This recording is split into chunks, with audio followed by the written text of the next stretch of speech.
Hi friends, welcome to my YouTube channel. ಯಾರೆಲ್ಲ ಹೊಸದಾಗಿ ನನ್ನ ಯೂಟ್ಯೂಬ್ ಚಾನಲ್ನ ನೋಡ್ತಾ ಇದ್ದೀರೋ ಸಬ್ಸ್ಕ್ರೈಬ್ ಮಾಡ್ಕೊಳ್ಳಿ, ಹಾಗೆ ಪಕ್ಕದಲ್ಲಿರೋ ಬೆಲ್ಲೈಕನ್ನ ಕ್ಲಿಕ್ ಮಾಡ್ಕೊಳ್ಳಿ. ಹಾಯ್ ಫ್ರೆಂಡ್ಸ್, ಎಲ್ಲರೂ ಹೇಗಿದ್ದೀರಾ? ಇವತ್ತೊಂದು ನಾನು ಅವರೆಕಾಳು ಸಾಂಬಾರನ್ನ ಮಾಡಿ ತೋರಿಸ್ತಾ ಇದ್ದೀನಿ. ಓಕೆನಾ? ಅದಕ್ಕೆ ಇವತ್ತು ಒಂದು 4 ಕರಿಬೇವಿಂದು ಎಲೆ ತೊಗೊಂಡಿದ್ದೀನಿ, ಮತ್ತು ಒಗ್ಗರಣೆಗೆ ಸಾಸಿವೆ, ಮತ್ತು ಒಂದು ಈರುಳ್ಳಿನ ಚಿಕ್ಕದು ಈರುಳ್ಳಿನ ಕಟ್ ಮಾಡಿಟ್ಕೊಂಡಿದ್ದೀನಿ ಒಗ್ಗರಣೆಗೆ ಹಾಕೋಕ್ಕೆ. ಇದು ಮನೆಯಲ್ಲೇ ಮಾಡಿರೋಂಥ ಸಾಂಬಾರು ಪೌಡರು 3 ಚಮಚ ತೊಗೊಂಡಿದ್ದೀನಿ, ಈ ಥರ ಸ್ಪೂನಲ್ಲಿ ನೋಡಿ, ಈ ಥರ ಸ್ಪೂನಲ್ಲಿ. ಆಮೇಲೆ ರುಚಿಗೆ ತಕ್ಕಷ್ಟು ಕಲ್ಲುಪ್ಪು ತೊಗೊಂಡಿದ್ದೀನಿ, ಮತ್ತು ಎಣ್ಣೆ, ತೆಂಗಿನಕಾಯಿ ಒಂದು ಚಿಕ್ಕ ಓಲ್ನಲ್ಲಿ ಅರ್ಧ ತೆಂಗಿನ ತುರಿ ತೊಗೊಂಡಿದ್ದೀನಿ, ಮತ್ತು ಸ್ವಲ್ಪ ಕೊತ್ತಂಬರಿ ಸೊಪ್ಪು, 4 ನಾಟಿ ಟೊಮೊಟೊ, ಮತ್ತು 3 ಈರುಳ್ಳಿ, ಚಿಕ್ಕದಾಗಿರೋ ಈರುಳ್ಳಿ, ಮತ್ತು ಬೆಳ್ಳುಳ್ಳಿ, ಒಂದು ಫುಲ್ಲು ಬೆಳ್ಳುಳ್ಳಿ ತೊಗೊಂಡಿದ್ದೀನಿ, ಮತ್ತು ಅವರೆಕಾಳು. ಇದು 1/4 kg ತೊಗೊಂಬಂದಿದ್ದು, ಚೂಲ್ಬಿಟ್ಟು ಇಷ್ಟ ಆಗಿದೆ. ಇವಾಗ ನೀರು ಹಾಕ್ಬಿಟ್ಟು ಈ ಮಸಾಲನ್ನೆಲ್ಲ ರುಬ್ಕೊಂಬರೋಣ ಫ್ರೆಂಡ್ಸ್. ಇವಾಗ ನೋಡಿ, ಒಂದು ಬಾಣಲಿ ತೊಗೊಂಡಿದ್ದೀನಿ, ಇಲ್ಲ ಒಂದು ಪಾತ್ರೆ, ಏನಾದರೂ ಒಂದು ಪಾತ್ರೆ ತೊಗೊಳ್ಳಿ. ಈಗ ಕಾಳನ್ನು ಇದರಲ್ಲಿ ಹಾಕ್ತಾಯಿದ್ದೀನಿ. ಇವಾಗ ಹಾಕ್ಬಿಟ್ಟು ವಾಶ್ ಮಾಡಿ ಇಟ್ಕೊಂಡಿದ್ದೀನಿ 2-3 ಸರಿ, ಮತ್ತು 1 ಸ್ಪೂನ್ ರುಚಿಗೆ ತಕ್ಕಷ್ಟು ಉಪ್ಪು, ಕಲ್ಲುಪ್ಪನ್ನ ಯೂಸ್ ಮಾಡ್ತೀನಿ, 1 ಸ್ಪೂನ್ ಹಾಕಿದ್ದೀನಿ. ಇವಾಗ ನೋಡಿ, ನೀರು ಹಾಕ್ಬಿಟ್ಟು ರುಬ್ಕೊಂಬಂದಿರೋ ಮಸಾಲಾನ ಇವಾಗ ನಾನು ಇದರಲ್ಲಿ ಹಾಕ್ತಾಯಿದ್ದೀನಿ, ಕಾಳೊಳಗಡೆ. ಓಕೆನಾ? ಕಾಳೊಳಗಡೆ ಹಾಕ್ಬಿಟ್ಟು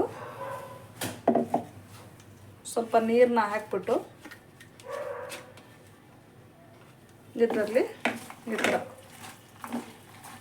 ಖಾರ ಕಲಸೋದು ಅಂತೀವಿ ನಾವು ಇದನ್ನು, ಖಾರನ ರುಬ್ಬಿರೋ ಖಾರನ ಹಾಕ್ಬಿಟ್ಟು ಇದರಲ್ಲಿ ಈ ಥರ ಕಲಸಿಬಿಟ್ಟಿಟ್ಕೊಂಡು ಒಗ್ಗರಣೆ ಹಾಕ್ಬಿಟ್ಟು ಅದರಲ್ಲಿ ಹಾಕೋದು ಫ್ರೆಂಡ್ಸ್. ಇವಾಗ ನಾನು ತೋರಿಸ್ತೀನಿ ಹೇಗೆ ಅಂತ. ಇವಾಗ ಜಾರ್ನೆಲ್ಲ ತೊಳೆದ್ಬಿಟ್ಟು ಇದನ್ನು ಸ್ವಲ್ಪ ನೀರನ್ನ ಹಾಕ್ಕೊಳ್ಳೋಣ.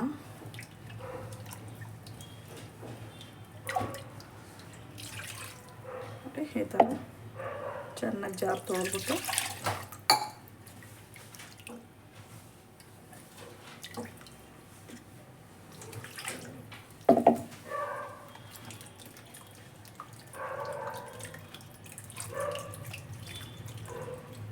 ಈ ಥರ ಚೆನ್ನಾಗಿ ಥರ ಮಿಕ್ಸ್ ಮಾಡಿಬಿಟ್ಟು ಇವಾಗ ನಾನು ಒಗ್ಗರಣೆ ಹಾಕೋದನ್ನು ನಿಮಗೆ ತೋರಿಸ್ತೀನಿ ನೋಡಿ ಫ್ರೆಂಡ್ಸ್. ಇವಾಗ ಕುಕ್ಕರ್ನ ಕಾಯೋದಕ್ಕಿಟ್ಟಿದ್ದೆ, ಎಣ್ಣೆ ಹಾಕ್ಬಿಟ್ಟು ಎಣ್ಣೆ ಕಾಯ್ದಿದೆ. ಇವಾಗ 1 ಚಮಚ ಸಾಸಿವೆ ಹಾಕ್ತಾಯಿದ್ದೀನಿ ನೋಡಿ ಫ್ರೆಂಡ್ಸ್. ಇವಾಗ ಸಾಸಿವೆ ಸಿಡಿತಾ ಇದೆ. ಈಗ ಚಿಕ್ಕದೊಂದು ಈರುಳ್ಳಿ ಕಟ್ ಮಾಡಿ ಇಟ್ಕೊಂಡಿದ್ದೆ, ಕರಿಬೇವಿನ ಸೊಪ್ಪು ಮತ್ತು ಈರುಳ್ಳಿ 2 ಒಟ್ಟಿಗೆ ಹಾಕ್ತಾಯಿದ್ದೀನಿ. ಹಾಕ್ಬಿಟ್ಟು ಸ್ವಲ್ಪ ಮಿಕ್ಸ್ ಮಾಡ್ಕೊಳ್ಳೋಣ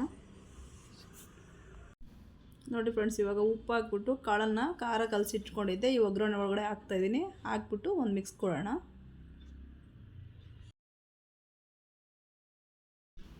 ನೋಡಿ ಫ್ರೆಂಡ್ಸ್, ನಾನಿವಾಗ 1 ಲೀಟ್ರ್ ನೀರನ್ನ ಹಾಕಿದ್ದೀನಿ. ಇವಾಗ ಈ ಕಾಳು ಹಸಿ ಕಾಳಲ್ವ, ಬೆಂದ್ಬಿಟ್ಟು ಗಟ್ಟಿ ಆಗುತ್ತೆ. ನೀವು ಈ ಥರನೇ ಮಾಡಿ ಫ್ರೆಂಡ್ಸ್, ಚೆನ್ನಾಗಿರುತ್ತೆ. ಒಂದು ಅರ್ಧ ಹೋಳು ತೆಂಗಿನಕಾಯಿನಲ್ಲಿ ಸ್ವಲ್ಪ ಉಳಿಸಿ ಇಟ್ಕೊಂಡಿದ್ದೆ, ಇವಾಗ ಅದನ್ನು ಹಾಕ್ತಾಯಿದ್ದೀನಿ. ಹಾಕ್ಬಿಟ್ಟು ಮಿಕ್ಸ್ ಮಾಡಿ ಕುದಿಯೋದಕ್ಕೆ ಬಿಟ್ಬಿಡೋಣ ಫ್ರೆಂಡ್ಸ್, ಒಂದು ಅರ್ಧ ಗಂಟೆ. ಲಿಡ್ ಕ್ಲೋಸ್ ಮಾಡಿ ಇವಾಗ ಕುದಿಯೋದಕ್ಕೆ ಬಿಡೋಣ. ಒಂದು 10-15 ಮಿನಿಟ್ಸ್ ಬೆಂದರೆ ಸಾಕು ಫ್ರೆಂಡ್ಸ್. ಇಲ್ಲ ಬೇಡ, ನಮ್ಗೆ ತುಂಬ ಸಾಫ್ಟಾಗಿ ಬೇಕು, ಕಾಳು ಬೇಯಬೇಕು ಅಂತಂದರೆ ಒಂದು ಅರ್ಧ ಗಂಟೆ ಬೇಯಿಸ್ಕೊಳ್ಳಿ. ಇವಾಗ ಲಿಡ್ ಕ್ಲೋಸ್ ಮಾಡ್ತಾಯಿದ್ದೀನಿ, ಆಮೇಲೆ ನೋಡೋಣ ಫ್ರೆಂಡ್ಸ್. ಇವಾಗ ನಾನು ಲಿಡ್ಡನ್ನು ಓಪನ್ ಮಾಡ್ತಾಯಿದ್ದೀನಿ. ನೋಡಿ ಫ್ರೆಂಡ್ಸ್, ಕುದ್ದು ಎಷ್ಟಿತ್ತು, ಇವಾಗ ನೋಡಿ ಎಷ್ಟಾಗಿದೆ. ನೀವು ಮನೆಯಲ್ಲಿ ಮಾಡಿ ಹೇಗಿತ್ತು ಅಂತ ಹೇಳ್ಬಿಟ್ಟು ಕಮೆಂಟಲ್ಲಿ ತಿಳಿಸಿ. ಇದೇ ರೀತಿ ನನ್ನ ಚಾನಲ್ನ ಸಪೋರ್ಟ್ ಮಾಡ್ತಾಯಿರಿ. ಲೈಕ್ ಮಾಡಿ, ಶೇರ್ ಮಾಡಿ, ಸಬ್ಸ್ಕ್ರೈಬ್ ಮಾಡಿ. Thank you friends.